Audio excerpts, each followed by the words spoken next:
Bom, pessoal, é o seguinte. Antes de falar de ocorrência, tráfico, bandidagem, eu quero trazer um acidente que aconteceu na tarde deste domingo, por volta das 5h30 da tarde, tá? Um gol, tá? Com placa de Sagres, com moradores de Herculândia, fazia sentido o trajeto Tupã-Quintana, tá? Tupã-Quintana, aonde o condutor do veículo Gol, que é esse carro que você está vendo na tela, ele perdeu o controle da direção e acabou capotando. Eita, capotando, e tem a gente, né?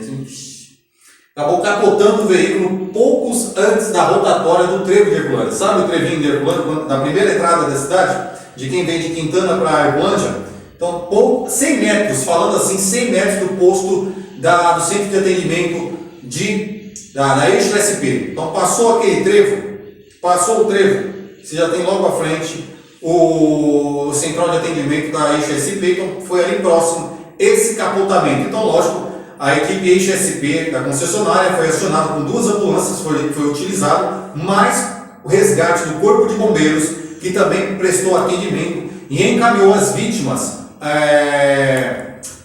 a Tupã. Agora, uma coisa que chamou a atenção: na chegada do socorro ao local, as equipes não conseguiram localizar o condutor do veículo, que deixou o veículo no local.